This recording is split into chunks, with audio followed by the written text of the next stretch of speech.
Hameldaeme Homestead how-tos. I'm Alison McDonald and I've spent the last 14 years working to become more self-sufficient. I can quite honestly say I've probably made every mistake that there is in the book on this journey, and I hope that by making these videos I can actually make it easier for you on your journey to self-sufficiency. Right, today I want to share with you my liquid soap recipe. I use two different recipes. One I use for making dishwashing liquid, and the other one I use as both a shampoo and a body wash. The one that I'm going to make now is the shampoo slash body wash. It contains three different oils. The first one, the main one, being the olive oil, which is what they use to make the Castile soap, liquid soap. And the other one, the other two are coconut oil, and coconut oil you put in because it has some really good cleaning qualities to it. And the other one is castor oil. Castor oil makes nice big bubbles and it also conditions, so it's really good for your skin and really good for your hair. So those are the three those are the three oils that we will use in the soap. The other thing that we will be using is potassium hydroxide. Now when you make bar soap you use sodium hydroxide, and but in order to make the liquid soaps it's the potassium hydroxide. If you haven't used either sodium hydroxide or potassium hydroxide before, it is extremely caustic, okay? Be very careful with it. Wear hand protection if you think you're going to splash. Make sure you wear eye protection if you think it's going to splash. I make my soap in my thermomix, and there are some thermomix lovers who would be horrified by that, but I've been doing it for years now and it makes absolutely amazing soap. You don't have to have a thermomix. The other one you can use is your slow cooker, and I do use my slow cooker as part of the process for making the soap, but if you're not cooking it initially bringing it to trace initially in the thermomix, then you'll need to bring it to trace in your slow cooker, and you'll need one of those immersion blenders for that. The first thing that we're going to do is make up the water and potassium hydroxide. Right, zero out, and 700 mils or 700 grams of water. Right, we are trying to go for fairly exact measures. When it comes to soap making, the more exact you are, the better off you are. When you're adding any of the caustic elements, you add them to the water, not the other way around. Okay, and we'll need 209 grams of potassium hydroxide.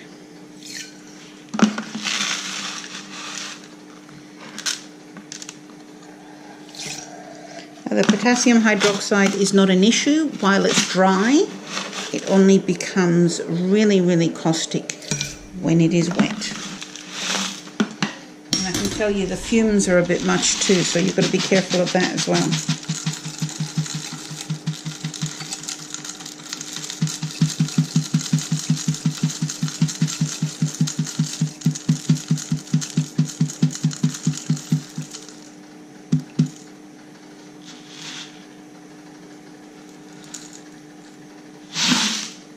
I'll just give this a little mix to make sure that it mixes in. That is getting extremely hot now. The chemical reaction is actually kind of awesome. You can hear as it's heating up, and that's really quite warm to the touch. If you spill this on your wooden benches, it will eat through the varnish, so be very careful. And don't get the fumes.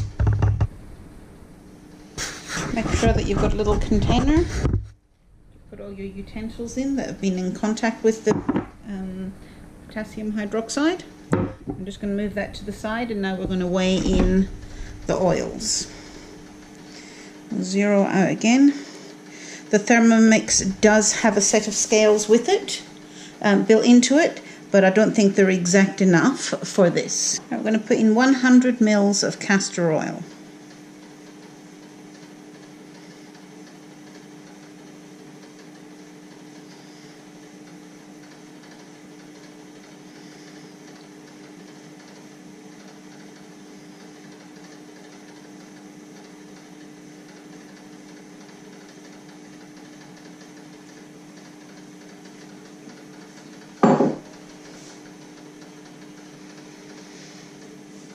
Right, we'll zero out again and we'll put in 200 of coconut oil.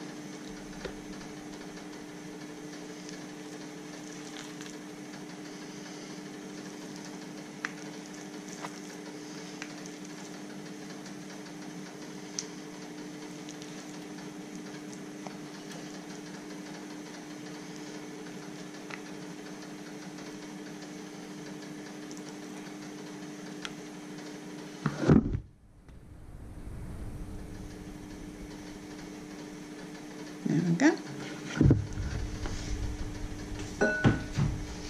And then lastly, we're going to put 700 grams of olive oil in. This is just ordinary olive oil, it is not extra virgin. I use the ordinary olive oil because the extra virgin makes the soap a really unattractive snot colour.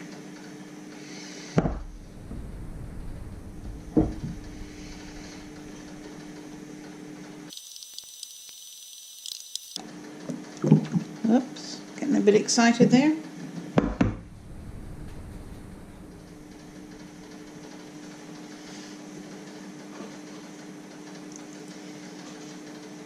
There we go, that'll do.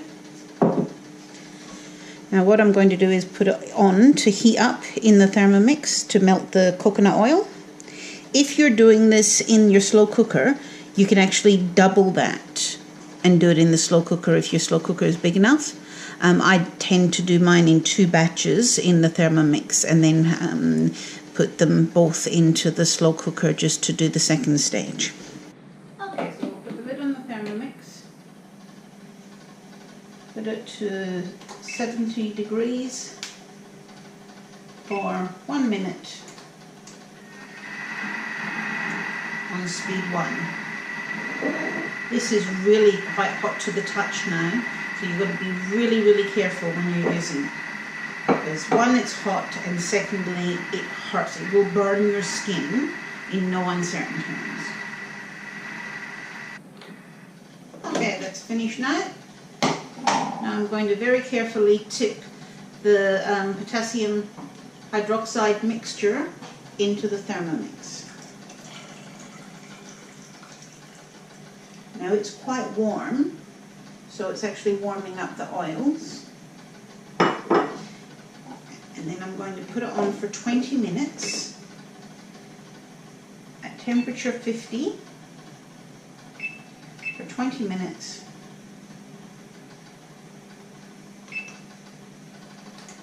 On speed 6. Now this is going to splash out. If you're going to use your Thermomix, make sure you put the little cup on it. I lost my cup ages ago, so I'm just putting a little egg cup on there because as it splashes out, whatever it hits is going to corrode. Okay, so we'll put it on speed 6.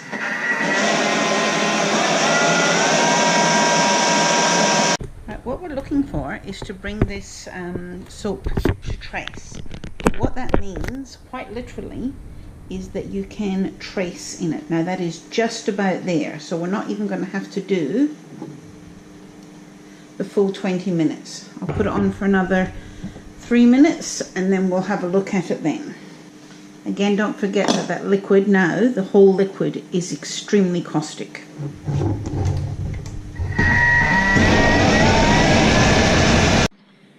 Right, I put it on for the extra 3 minutes and now when you have a look, bring that closer.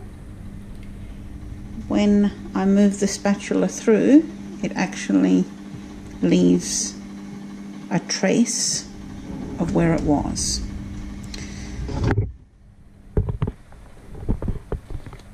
going to do now is turn on my slow cooker and pour this mixture in here. Now what I'll do is I'll make a second load and put it in here too, and I'll just keep stirring it every 20 minutes or so until it actually becomes like Vaseline or a bit like snot. And once it's at that stage, then we'll move on to the next stage. Okay, the mixture's been going for about 16 minutes now. We'll just have a little look. And we've got a nice trace there.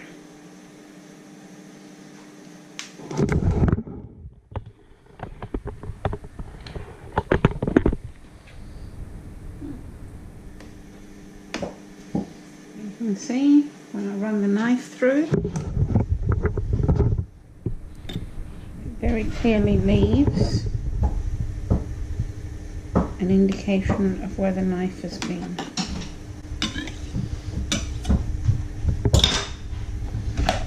What I'm going to do now is take it over to my slow cooker.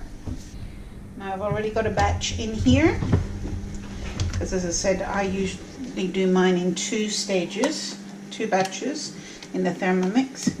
And now I'm just going to add this one to it. You can see how the first lot's already started to go a little bit translucent. That's what we're looking for. We're looking for the consistency of Vaseline or boogers, depending on whichever one sticks in your mind the most. So it'll be a couple of hours, and you just give it a stir every 20 minutes or half an hour or so, and it's going to become a nice, disgusting, congealed mess. Perfect.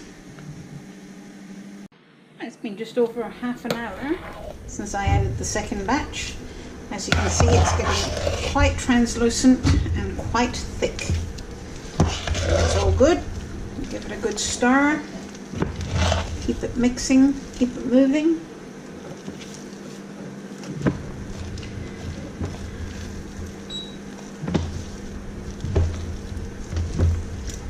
Okay. And I'll come back to it in about half an hour again. Okay, we are at the 2.5 hour mark in the slow cooker, and I think I'm going to call it now. Okay, so I'm going to turn that off and leave it to cool down a little bit. Then I'm going to transfer it into 6 litres of water so that it can then dilute down and then can be used for soap. Right, our soap's cooled down a little bit. Now I'm just going to transfer it into my bucket, which has about just over 6 litres of water in it.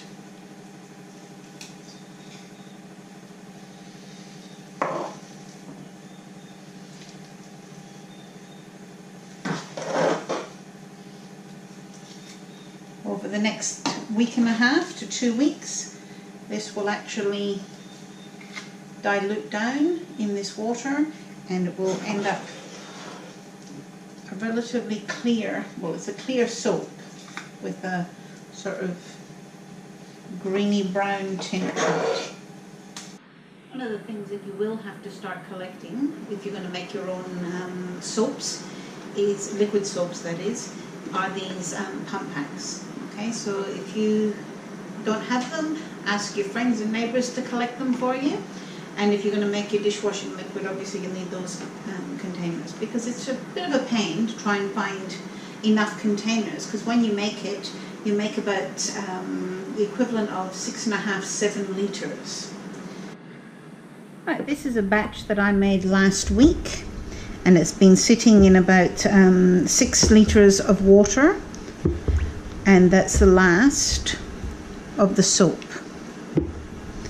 So it just works its way through and slowly dissolves into the liquid. It's quite slimy, and it helps sometimes just to break it up. It gives it more surface area to so that it can actually start to dissolve into the liquid. And I just like playing in it. My soap usually sits on the kitchen bench, and everybody who walks past has a little bit of a stir and a check out of it to keep it moving and to help with the whole process.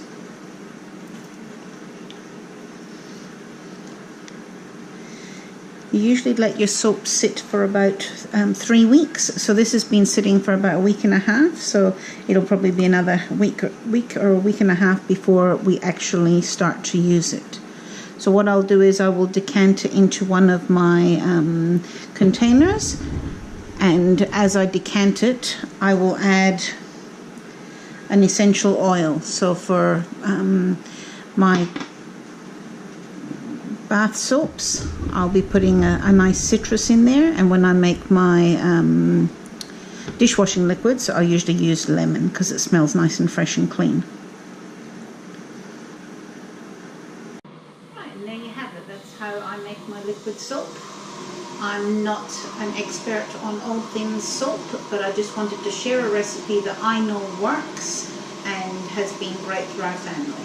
If you're using it as a shampoo, remember that it is a good quality soap, which means it's going to strip your hair of the oils, so you're going to need a good quality conditioner. The first time I did it, I got the fright of my life because it was, I didn't use conditioner, and it was, yeah, my hair was fairly dry, but now I just use a tiny amount of conditioner after I've done my shampooing. And I will actually do a video in the very near future on how to make that conditioner. Right, if you've got any comments about this video or anything else, please leave them in the comments section below, because I'd love to hear from other people who are doing the same journey as me. And if you find this video useful, could you please give it a thumbs up and hit the subscribe button while you're there. Okay, good luck and safe travel on your life journey until we meet again. Bye now.